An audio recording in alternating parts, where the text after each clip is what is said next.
To give us the Word of God, let's welcome our beloved church pastor, Pastora Diwani Oliva. Praise God! Hallelujah! Amen! Kamusta po kayo? Ayun, mabuti kesa dati. Amen! Yun lagi, sagot. Kahit sino magtanong po sa inyo, lagi nyo sasabihin, mabuti kesa dati. Amen po ba? Huwag nyo isipin hindi mabuti. Pabuti ang buhay. Kahit anong mga pagsubok ng buhay, kahit anong hamon ng buhay, kahit ano pang tingin ng pagtingin natin na pangit sa buhay, maganda pa rin po ang paligid. Dahil kapag tayo ay tumingin sa negatibo, hindi po yun na makapagpapapigil sa kagandahan ng paglubog ng araw at pagbukang liwayway. Amen? Andiyan pa po ba kayo? Okay, salamat po sa Lord. Nasa second service po tayo, nakatawid na po ako kanina sa first service. At ngayon ay tatawid uli sa second service. Samahan nawa pumuli ako ng Panginoon sa pagtuturo. Ang ganda ng topic, amen. Sabi mo sa katabi mo, para sa iyo to. O, ganti ka, sabi mo, para sa iyo din yan. Alam nyo, itong topic na to, sa gusto mo, tatamaan ka. Sabi mo sa katabi mo, tatamaan ka. Gantihan mo, tatamaan ka rin. O, di ba? Kidding aside, ang topic for the month of May, breakthrough faithfulness that endures. Sa Tagalog po niyan, katapatang nagtatagal. Katapatang hanggang dulo. Katapatang hanggang wakas. Amen. Kaya po, brace yourself. Sermon title ko po, it's all about faithfulness that endures.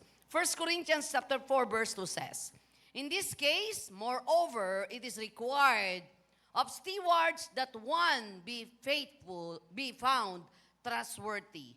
Ang Lord po ang bahala magpala sa pagkabasa ng kanyang buhay at banal na salita ng Lord. Gusto ko mong maging matapat.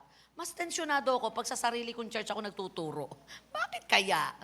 Pagka nasa ibang church ako, talagang wala kang larawan na kang kinakabahan, nauutal. Siguro dahil pamilyar na po tayo. Amen. Nandyan po ba kayo? Alam nyo kung saan papasok si pastora ng joke. Alam nyo kung saan tataas ang boses. Pero sana kung pamilyar sa iyo ang tao, mas pamilyar po sa atin dapat ang kilos ng Diyos. Amen. Ang Diyos po ay laging gumagalaw, kumikilos, maging pamilyar na po sa atin yon. Sa gitna ng kabigatan, pagsubok, kagipitan, maging familiar sa iyo, tiyak tutugon ang Diyos. Amen. Ang maganda pa nito, ang disenyo ng church natin, nagkikita-kita kayo. Ano? Hindi yung patalikod ka lang ganyan. Hindi yung ulo lang nakikita mo. Tingnan nyo, eye to eye kayo. Na kapag ka tinamaan yung nandito, titig na titig ka. At ikaw, pagka tinamaan yung nandun, titig na titig ka rin. De, kidding aside, parang ang disenyo, pamilya talaga tayo, no? Nagkakakitaan, at patuloy na nagpapanalanginan sa isa't isa. Speaking of faithfulness, kagaya po ng akin pong introduction, hindi tayo tatamaan kapag ang pag-uusapan ay katapatan.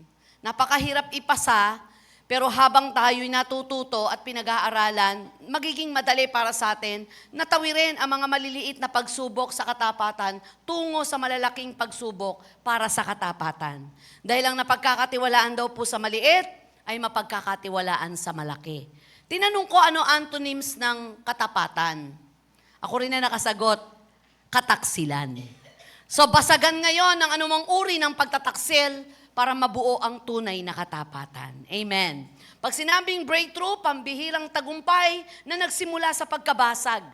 Naalala ko po, ang isang bagay na mahal na mahal natin, pagka ito po'y nabasag, wala kang magagawa, kundi talagang either pilitin mong maayos, pero ang hirap ayusin. Amen po ba? Kaya ang gagawin mo, dahil gusto mo nun, kasi one time meron po akong isang paboritong mug talaga nabasag. Nako, pinuntahan ko pa ho kung saan ko binili po iyon, bumili ho ulit ako, dahil gusto ko yung disenyo nun. Alam nyo, nung binili ko, mas maganda siya. Mas maganda siya kaysa doon sa unang binili ko. Alam nyo, parang breakthrough lang ng buhay natin. May mga pagkakataon na minsan aalisin sa atin, babasagin yung sitwasyon, pero kapag binuo, mas maganda kesa dati. Nawa habang tayo nababasag, tungo sa hindi katapatang buhay, habang papunta sa katapatan, ay lalong mas gumanda ang ating buhay. Amen po ba? Ang buhay Kristiyano ay hindi lamang po mahalaga kung paano ka nagsimula. Maganda po iyon. Kaya nga po ang salita ko ay hindi lamang mahalaga kung paano ka nagsimula. May mas mahalaga pa. Ito'y kung paano tayo nagpapatuloy. Nandyan po pa po ba tayo? Ulitin ko. Sa buhay Kristiyano, hindi lang mahalaga kung paano ka nagsimula. May mas mahalaga pa pala, kundi paano ka nagpapatuloy. At may mas pinakamahalaga pa. Nandyan po ba kayo? Kung paano kang nagiging tapat sa iyong pagpapatuloy. Marami pong tao kasi na malakas lamang po sa umpisa, energized, masyado pong excited, masyadong on fire. Pero pagdating po ng mga ilang panahon ng pagsubok, habang tumatagal, dumarating ang problema, iba't ibang uri ng pagod, mga distraction, unti-unti po nawawala ang apoy. At kapag nawala ang apoy, apektado ang katapatan. Nandyan po ba kayo? Parang pag-ibig, no? Pagka po sa pagsasama ng mag-asawa, sinusubok na, sa iba't ibang mga pagsubok, unti-unti, parang nawawala yung apoy at napupunta na ang pagtingin nila sa problema. At kapag napunta na sa problema, unti-unti, parang naaapektuhan na yung nararamdaman. Na makikita mong sarili mo, parang nawala na yung pag-ibig at pagmamahal mo. Na nung umpisa'y nag-aapoy ka, ngayon ay parang nawawala na ang apoy ng pagmamahalan. Pero, ang hinahanap po ng Diyos sa buhay ng bawat isa ay hindi lamang good starters, kundi strong finishers. Sana po kapag may mga pinagkatiwala ang Diyos sa atin, hindi lang tayo magaling, masipag, matatag sa umpisa, kundi tatapusin po natin anumang pinagkatiwala sa atin ng may katapatan. Amen po ba? Sabi mo sa katabi mo, sana makinig ka. Revelation chapter 2 verse 10, be faithful unto death and I will give you the crown of life. Hindi perfection ang hinahanap po ng ating Panginoon. Ito po yung hinahanap ng Diyos ay yung puso po na bagamat may mga kahinaan ay nagpupumilit maging maayos at magtapat sa Panginoon. Yung tipo bang kahit paulit-ulit yung hirap, nananatili pa rin sa Lord. Meron po akong kwento, naalala ko po isang kwento, meron po isang bata, na sa tuwing siya papasok sa eskwela, paglabas niya po ng bahay, meron pong magtataho. Automatic po yun, yung magtataho, aabutan po siya ng maliit na baso. Saglit pong ihiito ang bata at uubusin yung taho. Tuwing umaga yon, bago pumasok ng eskwela, ang hindi niya alam ay may negotiation na yung nanay niya tsaka yung magtataho. Ang sabi po nung nanay, Mang Karyo, sa tuwing umaga po, dadaanan niyo po yung aking anak para po hindi pumasok ng gutom. Ipunin niyo po kung nakailan po siyang taho at pag-araw po ng Biyernes ng gabi o hapon, babayaran ko po kayo. Every Friday ko po kayong babayaran. So, ganun ang ganun. Mula elementary, nag-high school na, ganun pa rin. Pero bago mag-high school, namatay po yung nanay. Namatay yung nanay, pero tuloy pa rin po si Mang Karyo ng pagbibigay ng taho.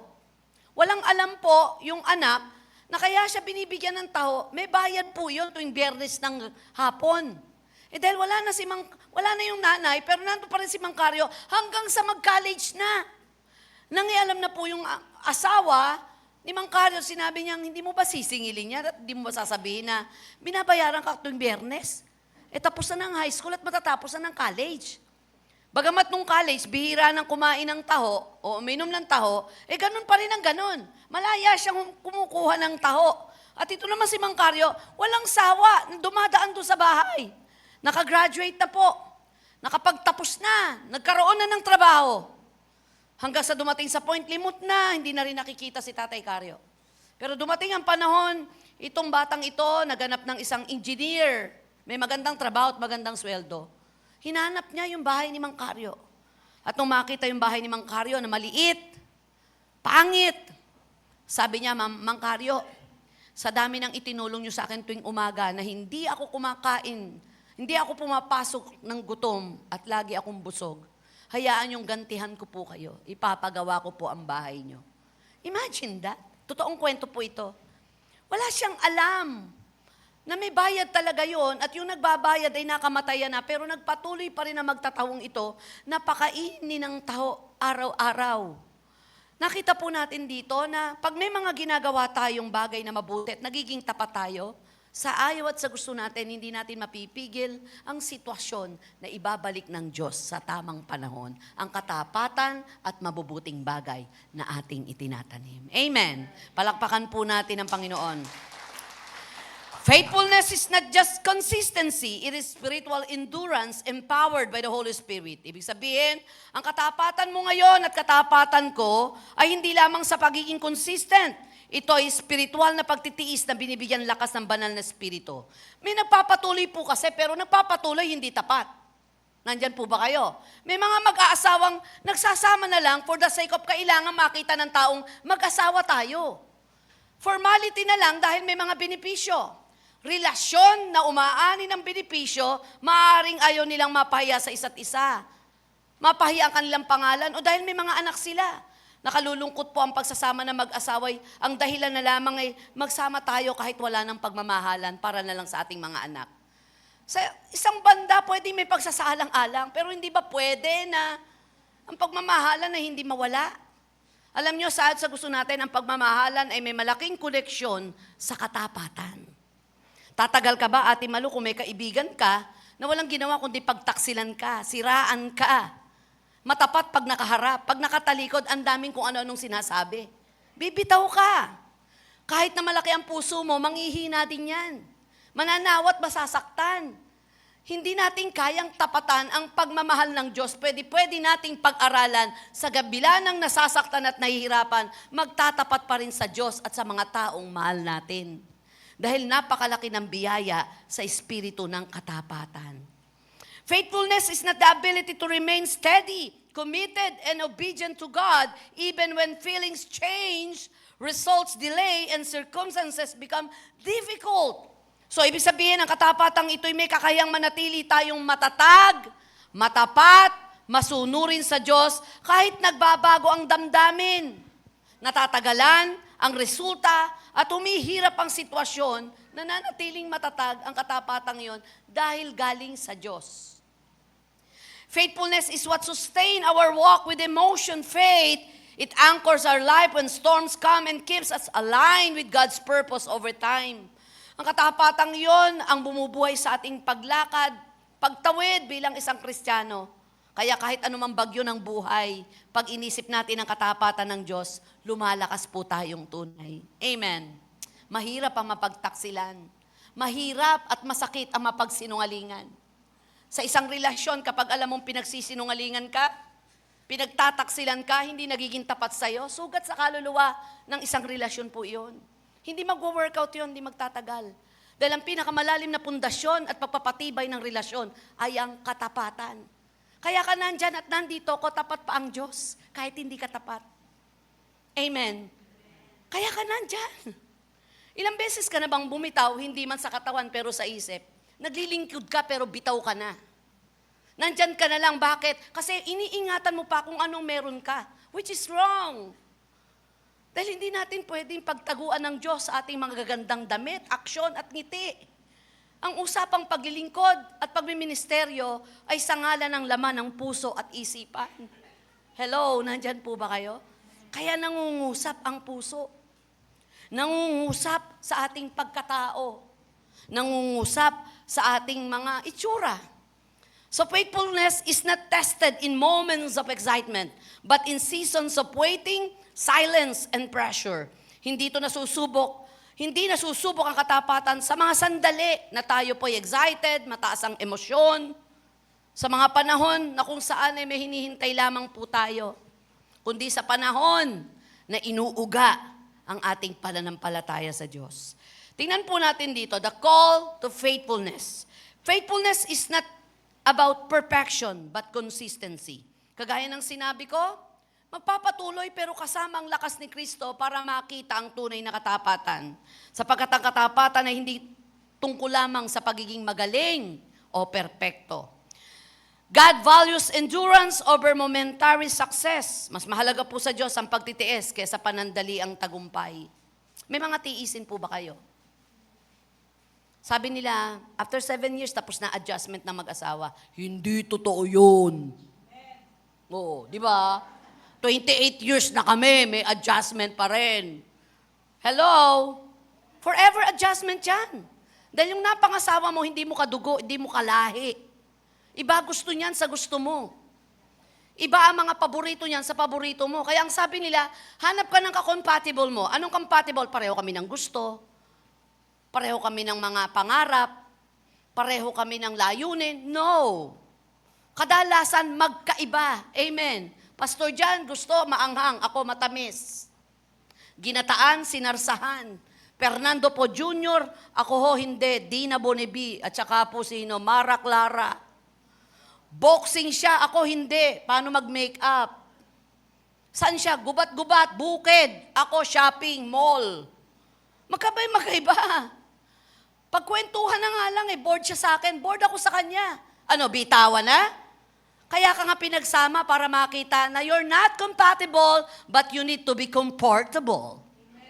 Dahil doon makikita, tapat ka pa rin ba? Dahil may pagmamahal na galing sa Diyos? Ulitin ko, lumalalim ang pagmamahal dahil may katapatan. Lumalago ang katapatan dahil may pagmamahalan. Amen po ba? Mahal ka ni Lord, kaya siya tapat sa iyo. Tapat sa iyo, kaya mahal ka ni Lord. At hindi pwedeng siya lang ang tapat. Ano gusto mo, Helen? One-way relationship? Ikaw lang ang tapat kay Rene? Tapos si Rene magdi-deliver ng ulam, lahat pala ng diniliberan, naging kabet. Abay, ayawan na. Hindi. Kahit maganda yan, dideliveran mo, at pag inabot mo yung ulam, pati kamay mo iniipo, isa lang ang mahal mo at gusto mo. Realidad na oo, hindi na masyadong magandang asawa ko. In my heart, in my soul, in my spirit, wala nang gaganda pa sa kanya. Amen. Ang lakas ng amen, no? Faithfulness is not about perfection, but consistency. God values endurance over momentary success. Kaya maraming mga pagtitiis para ma-develop ang faithfulness. Yung mga disciple, ang dami nilang pinagtiisan. Ang dami nilang pakikibaka, pero nanatili ang katapatan. Many start strong, but few finish well. Maraming malakas na nagsimula, pero kakaunti lang ang nagtapos ng maayos.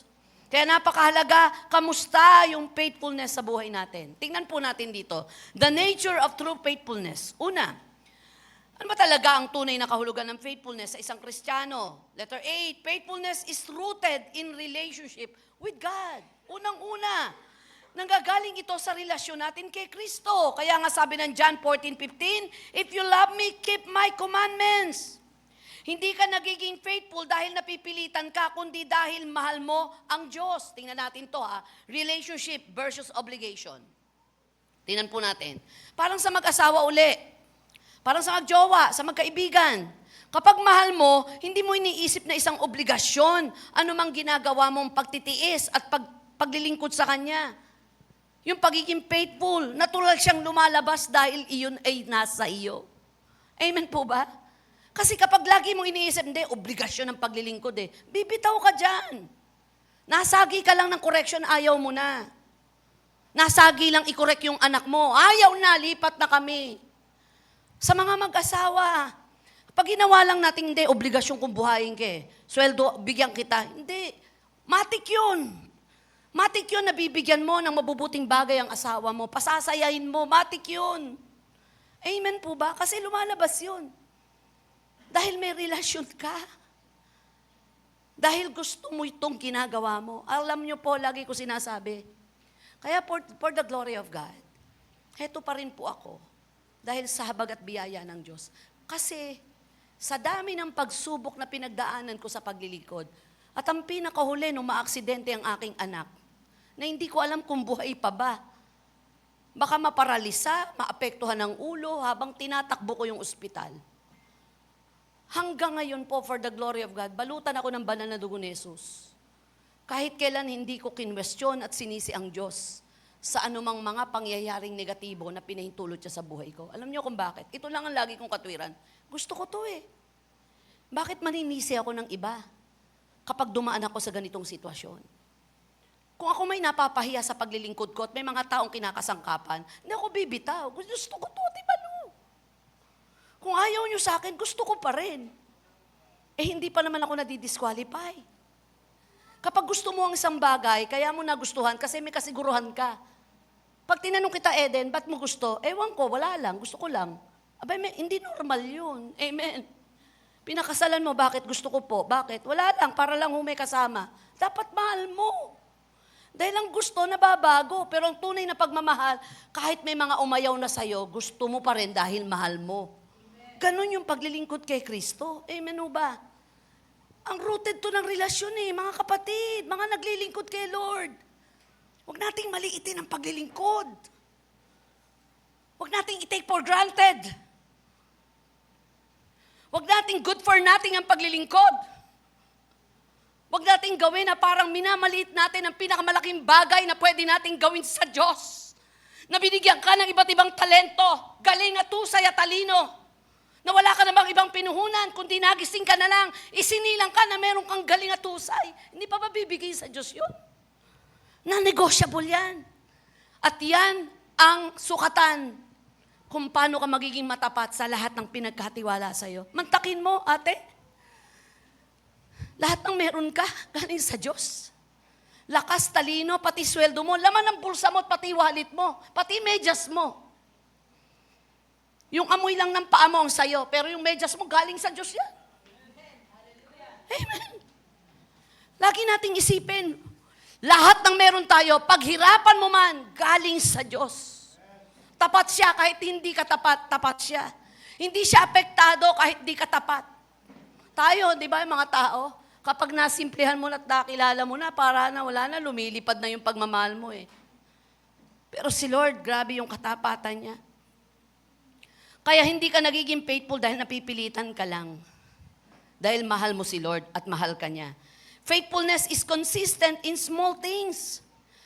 Faithfulness is seen in small things. Sabi ng Luke 16 verse 10, He who is faithful in what is least is faithful also in much.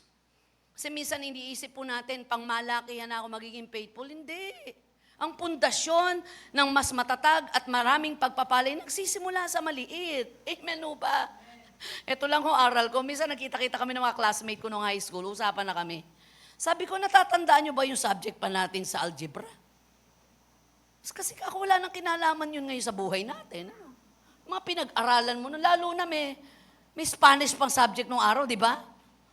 Parang may kang pinag-aralan na parang wala na siya kinalaman sa buhay natin. Pero hindi ka makakarating kung saan ka ngayon, kung di ka nagsimula doon, kaya inaaral mo pa at may kinalaman pa ngayon, hindi na question yun. Dahil lahat ng bagay may proseso. Amen o ba? Lahat ng bagay sa daigdig. Manatili lang at maging matatag. Parang estudyante, no po ba? Diba? Pag ikaw po ay nag-aral, di ba? Aral ka, sige. At diniboto mo sarili mo, syempre may input, may output. Blessing na lang po may mga testimony ang anak ko. Latest testimony ng anak ko, sabi niya, hindi ako nakapag-review masyado. Sabi ko, nag-review ka? Konti. Kasi malaki yung oras sa ministry. Akalain mo bang sa 5 nag-exam, siya pa yung pinakamataas? Pero hindi sabing, hindi ako nag-review. Nag-review kahit konti. The rest is faith. Amen o ba? Yun ang sinasabi ko sa inyo. Maniwala kayo mga leaders, workers. Totoong-totoo to. Malakay 3:18. Ipakikita ng Diyos ang kaibahan ng naglilingkod sa di naglilingkod. Ito rin po sasabihin ko sa inyo. Kayo po na nanonood, ipakikita ng Diyos ang kaibahan ng nakakilala sa di nakakilala. Kaya pabuti ang buhay. Amen. Kaya wag kang kabuti sa iglesia. Anong kabuti? Lilitaw at hindi. Kasi mabuti ang Diyos, dapat lagi kang nandyan. Amen. Palakpakan natin si Lord. Faithfulness reflects God's character. Lamentation 3:23 says, Great is your faithfulness. Kaya ka nagiging faithful kasi ang Diyos, sinasamba mo. Naalala ko yung kwento, meron pong isang gwardiya sa bangko. 25 years siyang gwardiya. So minsan, nag-drill po yung manager. Nagkunwari po sila na magnanakaw. Lahat ng teller nagtago, kanya-kanyang tago. Tapos yung guard po, humarang. Hinarang niya yung mga magnanakaw. Kunwari lang yun. Sabi niya, walang papasok. Ang ginawa po nitong manager, kunwari siya yung magnanakaw, tinutukan po ng barel, fake na barel. Tapos po nakatitig lang na ganyan, hindi na titinag. Tapos sabi niya, cut, okay na. Sabi niya sa guard, ba't di ka tumakbo, drill lang to. Sabi niya, Drill nga lang po tatakbo ko, lalo na pag totoo. 25 years akong pinasuswelduhan. Sapat po na sa 25 taon, kahit ito'y pinagtrabahuhan ko at obligado kayong swelduhan ko, maging tapat ako sa pinagtatrabahuhan ko. Alam niyo po, kapag dumadaloy na sa puso natin at ugat natin ang katapatan, makakatingin ka kahit sa mata ni Satanas at mga anghel sa langit. Dahil iyan ang isang pinakamatinding lisensya na kahit pinaka-gobernur, mapapalood mo. Mapaglisensyado ka, hindi ka pwedeng... Lisensya yan ng isang Kristiyano na kahit mahirap tahakin, may Kristo na magpapalakas para mapagtagumpayan ang hindi pagiging tapat. Amen po ba? Usapang pagiging tapat. Palakpakan po natin si Lord. Number 2, biblical example of enduring faithfulness. Baka akala po natin ang daling magsabi niyan, Pastora, totoo naman paulit-ulit ako mahirap. Pero kinaya ng iba, kagaya ni Job. May Job ba rito? 10 anak, patay lahat. Lahat ng kahubuhayan, lanos. Nagkasakit mula ulo hanggang paa. Tapos yung kanyang asawa, binungangaan pa siya. Nandyan po ba kayo? May problema nga tayo eh. Ang tindi-tindi na ng problema natin. May sugat na ako, binubungangaan mo pa ako. Abi, sa iba yung binangas na yun eh. Pero ano sinabi ni Job, hubad akong ipinanganak, hubad akong isinilang, hubad akong babalik sa kamatayan, purihin si Yahweh. Hindi nagkasala si Job. Sa punto ng mga pagsubok, lalo na sa buhay mag-asawa, malalim na pundasyon ang katapatang mag-aahon po para mapagtagumpayan anumang pagsubok ng buhay. Tapat kasi si Job. Kaya kahit hindi tapat ang asawa niya, sa gitna ng pagsubok na kinaharap, hindi bumagsak si Job. Amen po ba? Ulitin ko, hindi biro yung pagsubok. Pero nanatiling tapat si Job. Lost everything, yet did not abandon God. Nawala ng lahat, pero sinabi niya, though he slay me, yet I will trust, yet will I trust in him. Job 13 verse 15. Ayon, babalikan ko sa relasyon mo kay Kristo hanggang kailan ka magtatapat. Si Daniel, faithful in adversity, continued praying despite threats. Kahit bawal mag-pray, tuloy pa rin. Daniel chapter 6 verse 10, he knelt down on his knees 3 times that day and prayed. Grabe to. Nagbaba ng batas kasi kinainggitan. Iba kapag talaga ikaw, lalo mong minamahal si Lord, lalo mong nakikilala sa Lord, hindi ka nagiging man pleaser. You always please God. Kapag piniplease mo ang Lord, may mga taong karnal, hindi ka maintindihan. Pero yung mga tao na ino-honor si Lord, naiintindihan ka. Lalo ka mamahalin at respetuhin. Pero yung mga tao na nagpapakyut lang bilang Kristiyano at masyadong mataas lagi ang damdamin, pero pag dumating ang pagsubok, bagsak, hindi ka maintindihan. Ito si Daniel. Sino ba nagpahamak pa sa kanya, di ba? Pero ano nangyari kay Daniel? Nanalangin pa ng 3 times a day. Tumapat pa sa bintana. At pagkatapos ay inaresto. Nangyari ba yung verdict ng hari? Hindi.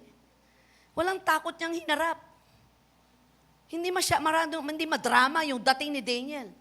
Wala masyadong kwento na nagkakandaiyak si Daniel. Ang umiyak pa nga yung hari, okay ka lang ba? Okay lang ako. Dinalaw pa nung hari. Daniel, katastasang lingkod ng Diyos, buhay ka pa ba? Buhay po! Ang nag-alala sa kanya, yung iba. Alam mo, ang pagkaho yung katapatan na papractice natin, yung iba mag-aalala, pero ikaw hindi. Pero may reverse naman yon.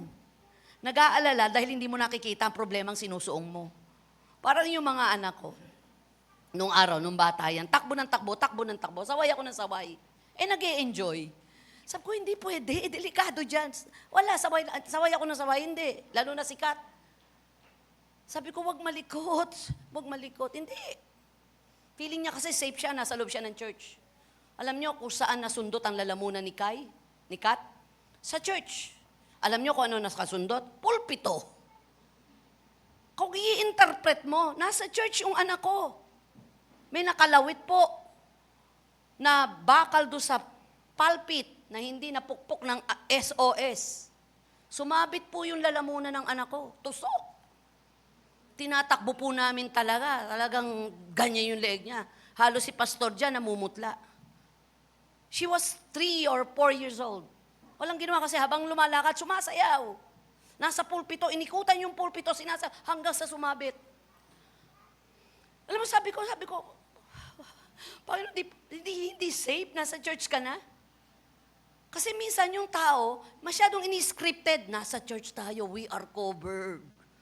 Para bang yung pelikula nung araw, hindi makakapasok si Dracula sa loob ng church. Gaganyanan mo lang, oh. O kaya sasabuyan mo ng oil. Hindi. Tambayan ni Satanas at ng mga demonyo sa loob ng iglesia. Minsan nga di mo alam, katabi mo pa. Hindi, joke lang. Bakit? Kaya nga bakit? May espiritu ng nagwo-worship, nagalit ka pa rin? Nakairap ka? Binabantayan mo yung mali ng pastor? Tsaka mo ipopo sa Facebook? Magmahalan po tayo. I love you with the love of the Lord. Nagyakapan, nagsurihan. Pagkaraan ng Lunes, Martes, Linggo uli, irapan na naman. Bakit? May espiritu ng kaaway eh. Ano sabihin, hindi ba safe?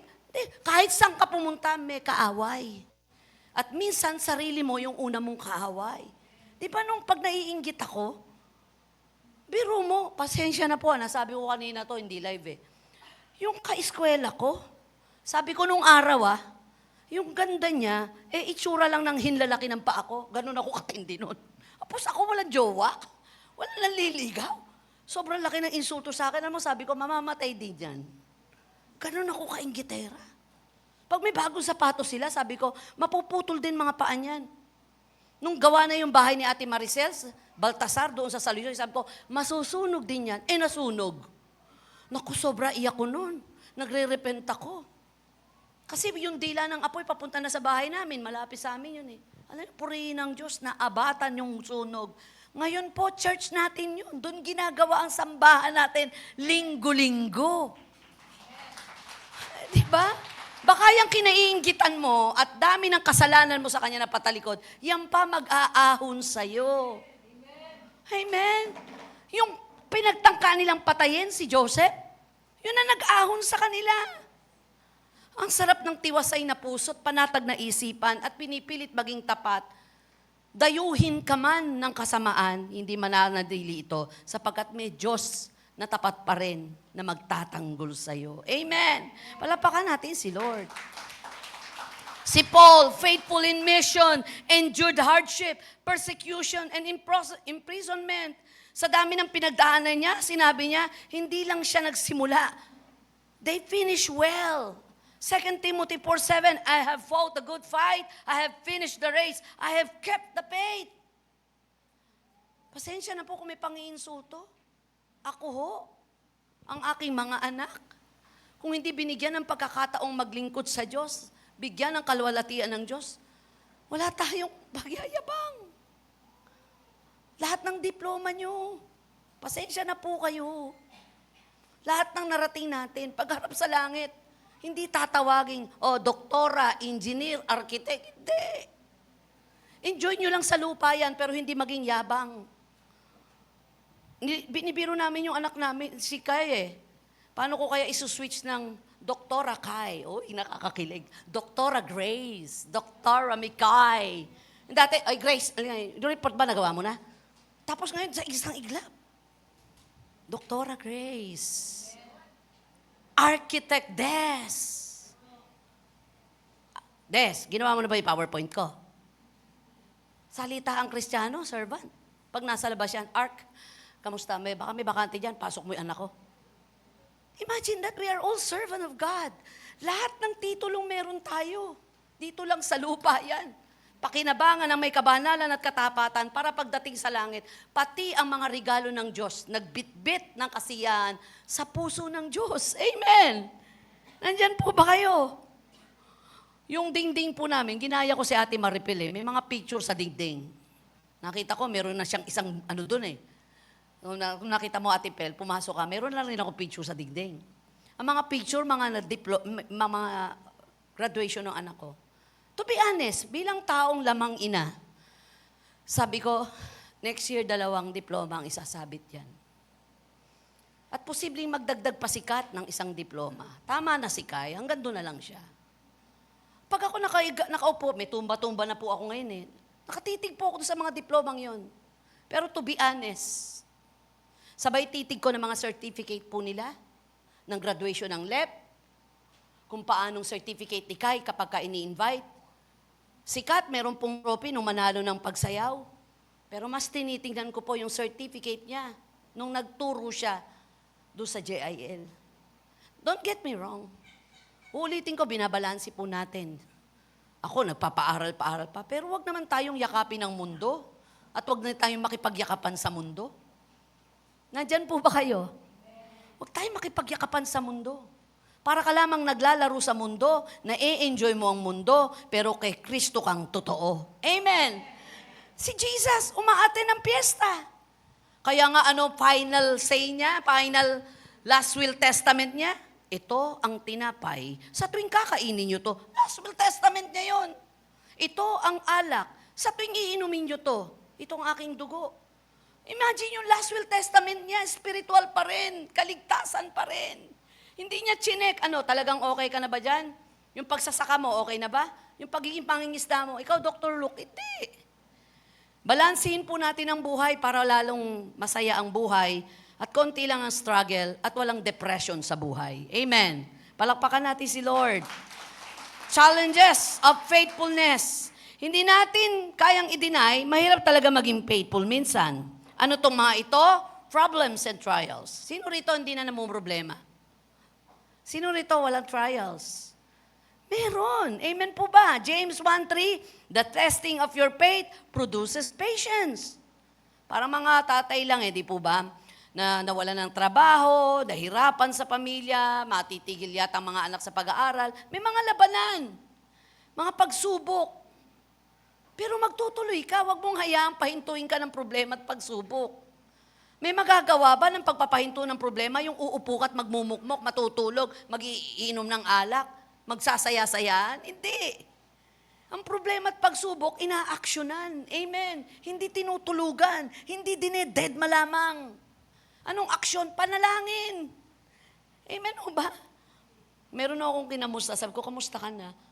Namatay na yung asawa ko yung mga anak mo, nako, kilala yun. Sino kasama mo? Sabi niya, ako lang, tsaka yung aso kong alaga. Okay. Tinatanong mo kung malungkot ang buhay ko. Sasabihin ko sa'yo, Pastora, sanay na ako sa kalungkutan. Natulala ako. Sino rito sanay na sa kalungkutan? Maraming pagsasanayan, kalungkutan pa pinagsanayan mo.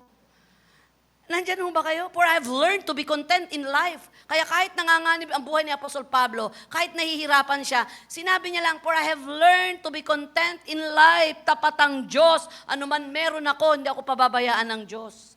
Kaya I walk by faith and not by sight. Sabi ng awit, sa bagyot, sa problema, sa galakot, sa pag-asa, pupurihin pa rin natin ang Diyos. Amen? Huwag nating pahintuin ang inog ng buhay at tinitigan ang laki ng problema. Don't look to the bigness of your problem, just look to the bigness of your God. God is alive. Amen! Palakpakan natin si Lord. Distraction. 2 Timothy chapter 2 verse 4 says, no one serving as a soldier gets entangled.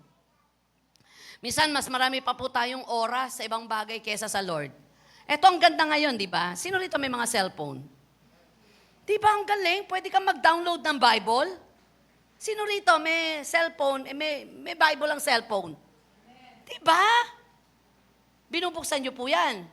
So wala na kayong dalang Bible. Di ba? Yung cellphone natin, may Bible na, sangka, may Netflix pa, may games pa, may Instagram.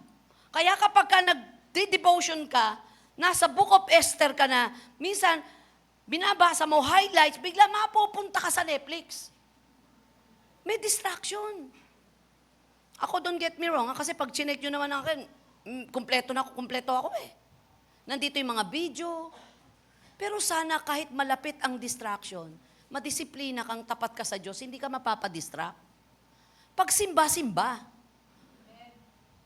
Di ba?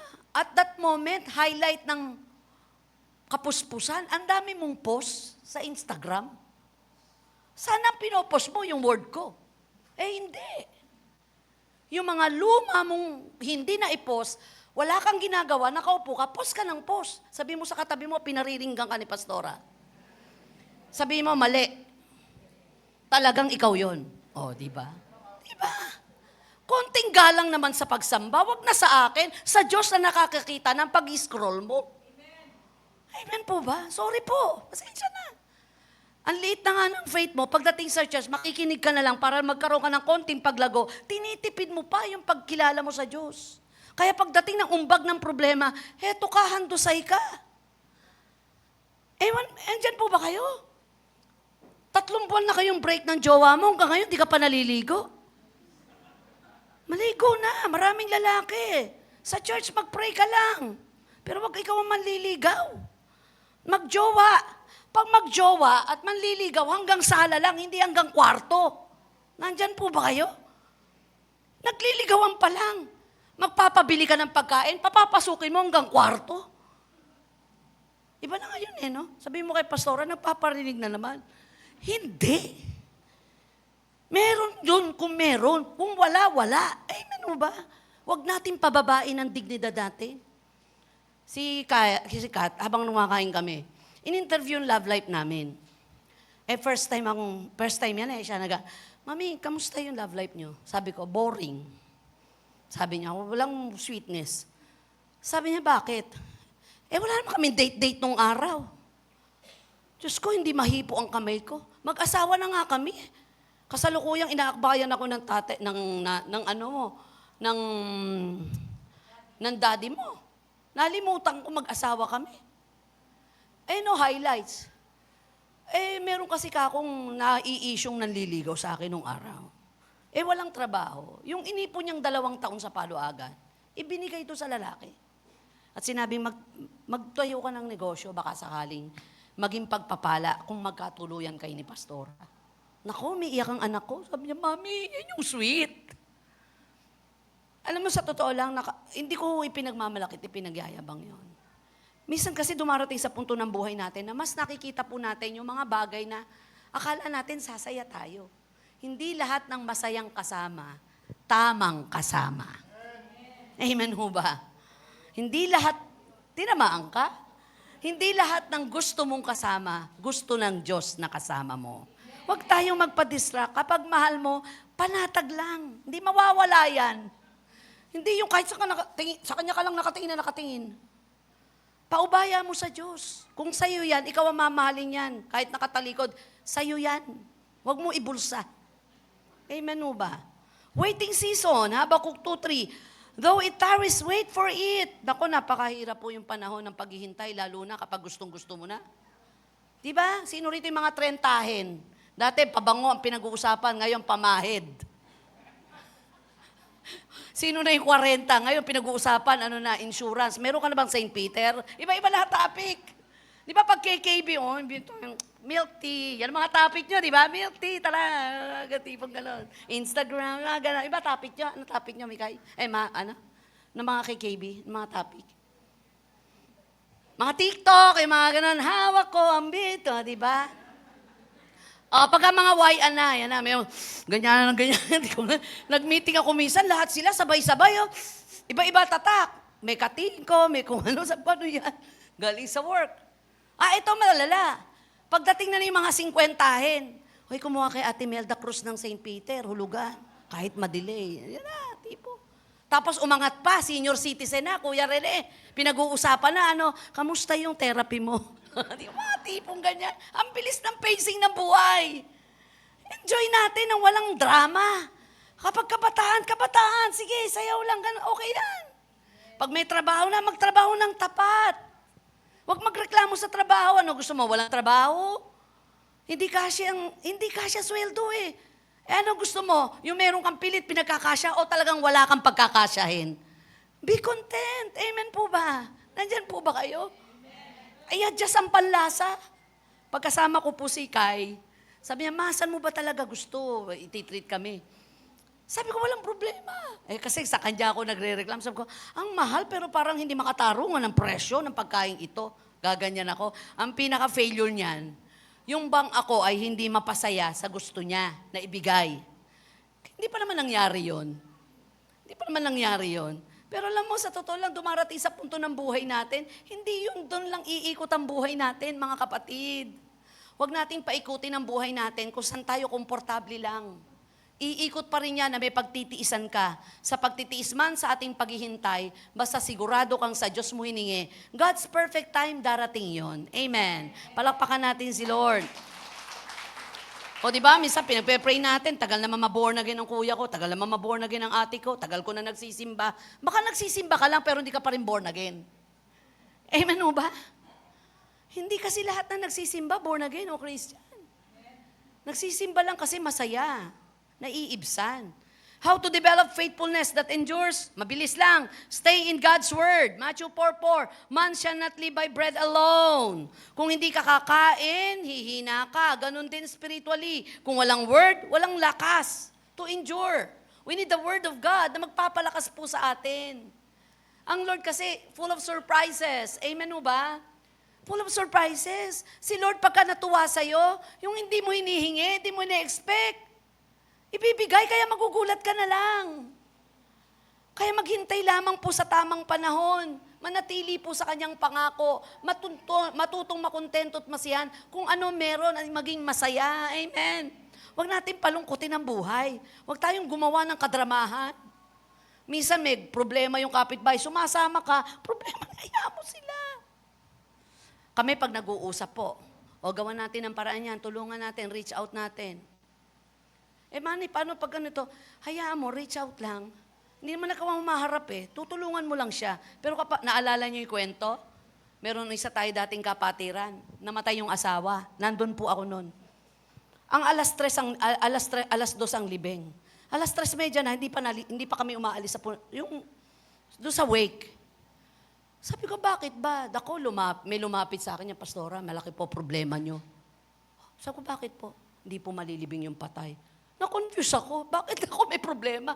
Hindi ko nga kamag-anak yun. Asawa niya yun. Pinasa sa akin yung problema.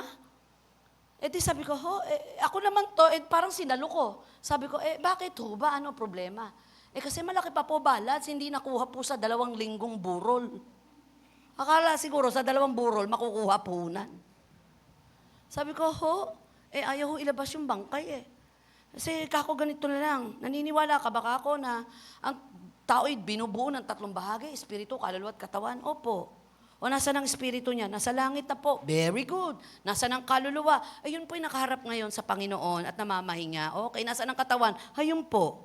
O nasa na asawa mo? Nandun na po namamahinga sa piling ng Diyos. O di wala na dyan asawa mo. Iwan mo na lang. Gawin mo remembrance. Sabihin mo pinasasabi nating lahat. Dahil wala kang pambayad, inyo na po yan kung total ang asawa ko'y nasa langit. Nalibing! Nagmamadali pa, sige, ilabas nyo na. Yun nga lang, tinanong, anong reliyon ba to? Hindi naniniwala sa bangkay. Kesa naman ipasa mo sa akin problema. Ako nung araw Diyos ko, 16 anyos pa lang ako, mukhang 60 na ako Bakit? Pati baranggayan, nandun ako Nag-aaway na mag-asawa, magsisibatan, magbabarilan, alam mo yan. Ako inaharang ng babae. Sa lawa yun. Malapit to sa simbahan. Galit na galit yung lalaki. May hawak na barel. Eto si pastora, sige, halaka. Totoong buhay po itong sinasabi ko. Hinaharang yung katawan ko. Sabi nung kapatid ko, ba't kasi nandun ka, away na mag-asawa yun? Sa barangay mo sana dinala. Ang dami kong mali, pero nagiging tamang paglilingkod. For the glory of God, hindi ko pinagmamalaki kasi ang alam ko, ang serbisyo ko, hanggang dulo kailangan maligtas ka. Hanggat kaya ko, tutulungan kita. Kaya lang 55 na ako, medyo naglalaylo na ako. Pinipilit kong payapang buhay, matahimik. Kung ayaw mo, wag. Basta ako masaya. Kinausap kita, minessage kita, ayaw mo, okay lang, bahala na. Pero mahal kita. 37 years in serving the Lord. Deserve ko naman po siguro na kumupit ako ng kapayapaan sa kabila ng hindi kapayapat ako'y naaapektuhan. Ganon din po dapat tayo. Huwag natin pabigatin ang buhay. Yakapin ang katapatan ng Diyos para maging matapat po tayo na siyang maggagabay sa buhay na ito. Amen! Palakpakan natin si Lord. Prayer life, 1 Thessalonians 5:17 says, pray without ceasing. Sabi mo sa katabi mo, pray ka lang. Hindi naman kailangan pagkahaba-habang prayer. To be honest, religiously, nakakommit ako sa 3:20. Alam niyo yun, pagdating ng 3:20, may covenant declaration, pray. Habang tinetherapy nga ako kahapon, nagpe-pray ako. Kaya lang, matik yung bibig ko kung ano yung laman ng prayer request ko. Nandun yung trabaho ng kapatiran, nandun yung pagbubuntis ni Get, nandun lahat ng mga kagalingan ni Ate Pel, nila Maripel, yung restaurant ni Shirley, lahat yung lumalabas. Pati Binding and Loosing, ang bombard this prayer. Lumalabas yun. Kasi, naalala ko, pinag-pray po ako, nandun kami sa Bulsar meeting. Sabi ko, naku po, lalabas yung prayer. Matik yun. Kasi niyakap ko to prayer yan Nagpapalakas. Sobrang inspirado po ako doon. To be honest, makakatingin ako sa inyo lahat. Never na nagtaksil pa ako doon. Mula ng kinovenant yun, last February. Until now, consistent. Antok na antok ako. Cellphone ko, relo ko ngayon, at saka iPad ko, riring yan, 320, kahit antok na antok ako. Pepray ako, buhay na buhay. Covenant Covenant is covenant. Amen. Praying na maging tapat hanggang dulo. Depend on the Holy Spirit. Malapit na. The fruit of the Spirit is faithfulness. But you will receive power when the Holy Spirit has come upon you. Acts 1:8. Kahit hindi mo kayang mag-isa, kailangan mo ng tulong ng Diyos at makakaya mo ito. Amen. Focus on Jesus. Hebrews 12:2. Looking unto Jesus, the author and the finisher of our faith, who endured the cross. Parang runner lang Nakakita ba kayo ng mananakbo ng lingon?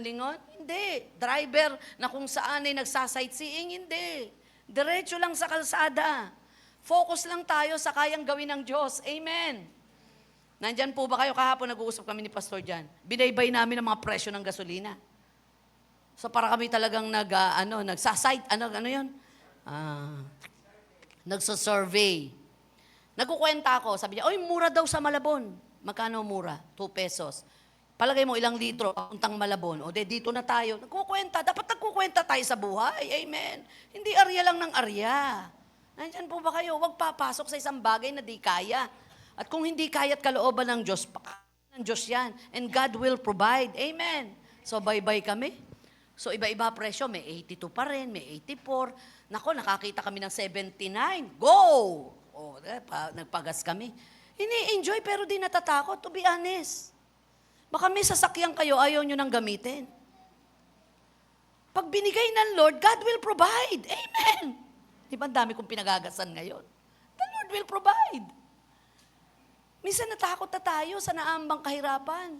Kapag niloob niya, merong kaloobang Diyos at hindi magpapabaya. Sabi ko, di ba noon pa? Sabi nila, magtataghirap. Pinakamahirap ng panahon nung kinakain na nung tao yung anak nila dahil magugutom sila. Nagkaroon na rin ng lockdown nung araw. Ang matinding kahirapan. Nung panahon ni Joseph, bagsak ang ekonomiya ng mga bansa. Tanging yung bansang nandun si Joseph lang ang nananagana. Kaya nagpupuntahan doon ang mga karatig bansa. Kung di natin alam ang Biblia, magpapanik ka. Gagawa ka, maghahanda, pero di ka matatakot. Hindi magpapabaya ang Diyos. Ako, ang stand natin bago yung matinding kahirapan na yan, ni-rapture na tayo ni Lord. Ayokong yakapin yung kahirapan muna bago ka i-rapture. Hindi magpapabaya ang Lord. Amen po ba? Laging nandun ang kamay ng Diyos. The reward of faithfulness, hindi nasasayang ang faithfulness mo at faithfulness ko. Sabi ng Lord, well done, good and faithful servant. Sipin po natin yan pag narinig mo yan sa Diyos. Noong araw, nakwento ko na ba ako kanina umaga? Ang hirap magturo ng dire-diretso Minsan uuwi si Kat. Sabi ko, bakit? Wala akong tatak, wala akong star. Kinausap ko yung teacher. Sabi ko, baka naman kahit sa dalili, lagyan nyo ng star. Ewan ko, nakwento ko na siguro kanina. Naku, mula rito hanggang dito, minsan umuwi, puro star. Sabi ko, parang nainis naman ako sa teacher. Sabi ko, ba't yun naman tinatad ng star? Iyak ko nang iyak yung anak nyo Isa pa raw. Kaya mula rito hanggang dito, star.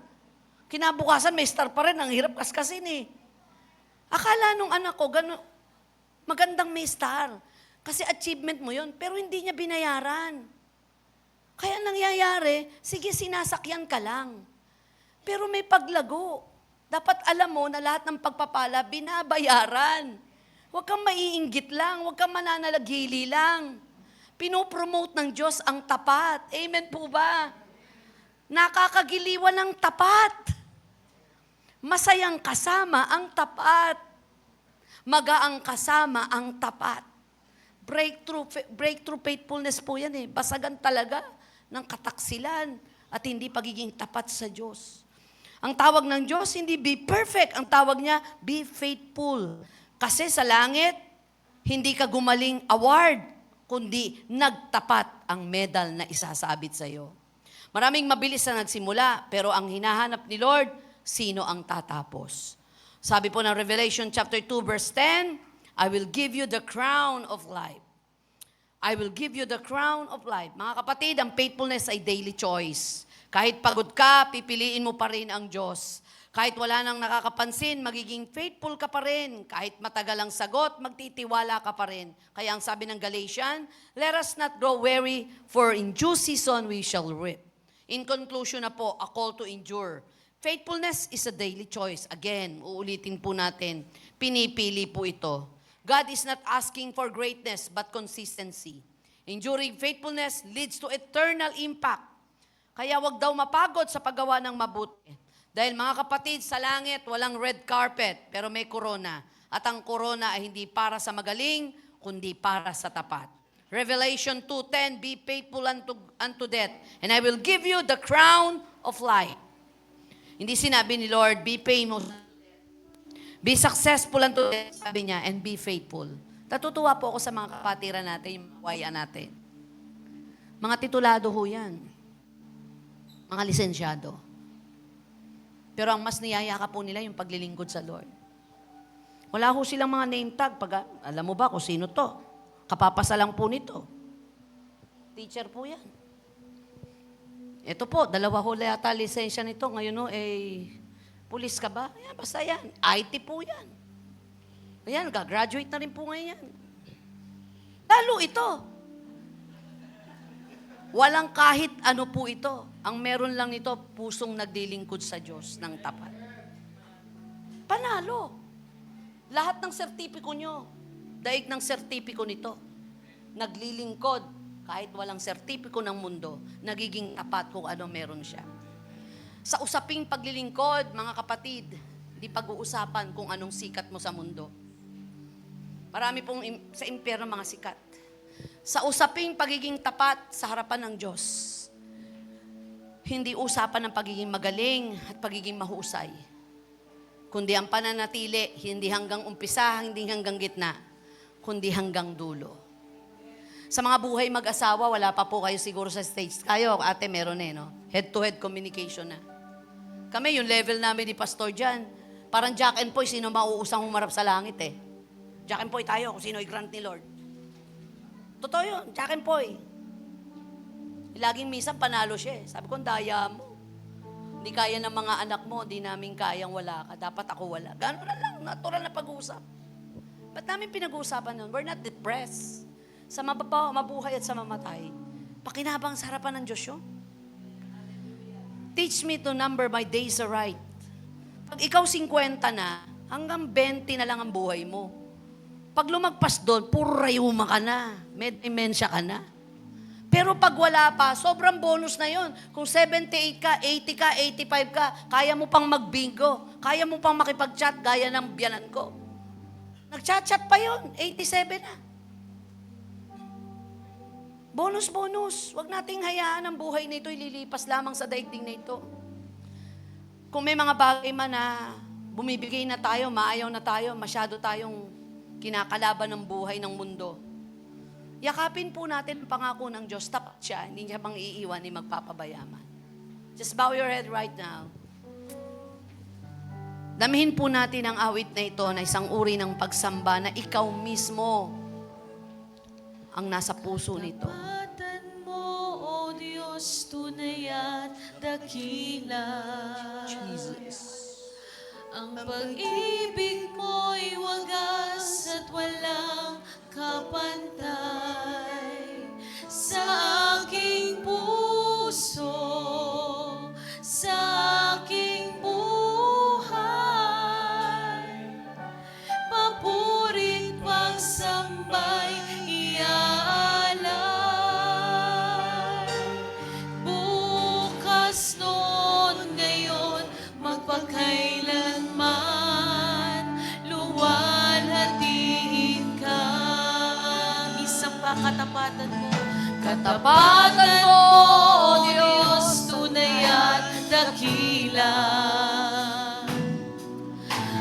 pag-ibig mo'y wagas at walang kapantay. This is our prayer, Lord. Sa aking puso, sa aking buhay,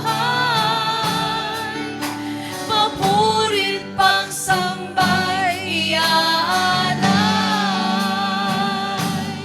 Tumayo po tayong lahat at sambahin natin ang Diyos. Luwalhati ka. Oh, we give you praise. Panginoon, We give you glory. kay buti mo sa akin. Ikaw lamang ang tangi ko. We give you praise. Sasambahin. Aawitan kita. Aawitan kita at pupurihin,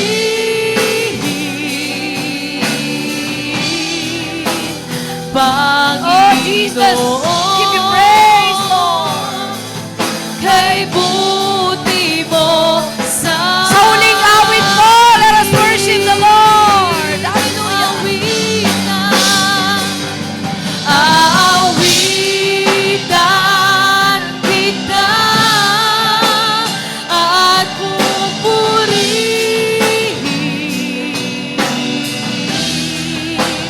Panginoon, kay buti mo sa akin. Marami pong salamat, Lord. Parang tila baga. Opo, nakita po namin ang aming sarili na parang napamukha sa amin anumang bagay na meron kami ngayon. Na minsan nakapagpapalin lang ng aming katapatan sa iyo. Nawa, Panginoon, hindi masubok ang katapatang iyon ng lahat ng mga uri ng problema at pagsubok na kinakaharap ang iyong mga anak. Nawa, Panginoon, hindi masubok ang katapatang iyon ng mga personal naming interes, na mga sitwasyong aming kinakaharap. Tulungan mo po kami, Panginoon, na mailaban ang katapatan mo at mabuhay kami sa iyong harapan ng may katiwasayan. Bisitahin mo po ang aming puso. Tulungan mo kaming lumakad sa nais mo. Patnubayan mo po ang iyong mga anak. Natutuwa po ako, Panginoon, pinagpapala mo ang iyong mga anak na naglilingkod, maging ang mga tao sa kongregasyon. Iba't ibang mga patutuo ng biyaya, mga trabaho, mga bahay na nabibili, mga sasakyan na nabibili, mga bagong promotion, Panginoon. Salamat po. Pagpapakita po na tapat ka, O Diyos, sa iyong mga pangako. Sa lahat ng ito, gumagawa ka at kumikilos. Hayaan mo na makita din namin ang aming mga sarili sa iyo na laging nagpapasaliksik. Bisitahin mo po ang iyong mga anak sa mga oras na ito at masumpungan po namin ang aming sarili na naghahanap sa iyo. At tulungan mo kami, Panginoon, na patuloy na magtiwala sa kaya mong gawin. Sa oras pong ito, Panginoon, inaalala namin ang kamatayan mo sa krus ng Kalbaryo. Sa oras pong ito, nasa harapan po natin ang mga tinapay at juice, simbolo ng kamatayan at pagkabuhay na muli ng ating Panginoon. Nang huling gabing iyon ay bago siya ipagkanulo, pinatawag niya ang kanyang mga disipulo, nagsalo-salo, binigyan niya ng simbolong tinapay at ng alak. Nagagawin po natin ngayon ang may pananampalataya. Aming Diyos na banal, nasa harapan po namin ang tinapay at juice na ito.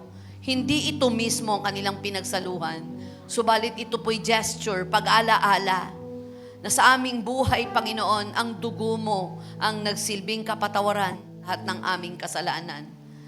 Ang tinapay na ito, simbolo, Panginoon, na anumang sugat na tinamu mo, pagpapagaling sa lahat ng uri ng sakit karamdaman. Langisan mo po ng biyaya at pagpapala ang mga tinapay at juice na ito. Gagawin namin ito ng may pananampalataya at may pagtatapat sa iyo. Salamat po, dakilang Diyos. Ito po aming samot panalangin sa ngalan ni Jesus. Patuloy po tayong kumuha isa-isa at sabay-sabay po nating kakainin yan. Let us worship the Lord.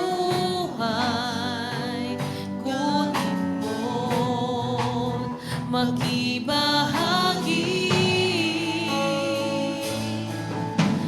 Ito ang tinapay ng buhay, kanin mo makiisa. Yan ang Iyan ang taas po natin ang tinapay at juice and have faith. Let us continue to worship the Lord our God. Ay mabuhay. Yan Ang katawang Oh Lord Jesus. upang iyong kamtan ang buhay na walang hanggan. Hawak po natin ang tinapay. Manampalataya tayo, sabi ng Panginoon, sa mga latay ni Jesus, kayo'y pinagaling. Tayo'y pinagaling. Lahat ng sakit karamdaman, emotionally, mentally, spiritually, financially, relationally, physically, kasama yan sa lahat ng sugat na tinamo ng ating Panginoon. Kaya nananampalataya kami, pinagagaling mo ang aming relasyon. Pinagagaling mo, Panginoon, ang aming kabuhayan, ang aming mga isipan, ang aming mga puso, na may mga pag-aalala, may mga trauma, may mga takot, ang aming isipan na nababalisa, ang aming relasyon sa aming kapwa. Panginoon, kasama ito, Panginoon, doon sa krus ng Kalbaryo na kaya mong pagalingin. Salamat po, dakilang Diyos. We claim it by faith for the miracle healing in Jesus' name. Sabay-sabay po nating kainin. Taas po natin ang juice. Shikirianda rabalalakaya rabaay. Yes, Lord, in the name of Jesus, oh God. Lord, hindi lamang sa mga latay mo kami pinagaling, kundi anumang uri ng kasalanan kami yung pinatawad, kasamang aming sambahayan. Inaangkin po namin, no more condemnation, O God. In the name of Jesus, we are forgiven. We thank you. We bless you, O God. Sabay-sabay po nating inumin in Jesus' name. In Jesus' name. Dakilang Diyos, sineselyohan ko po ng iyong kapangyarihan, ng iyong banal na dugo, ang lahat ng aming ginawa. Ito po aming samot panalangin. Sa ngalan ni Jesus, ang lahat ay magsabi ng Amen!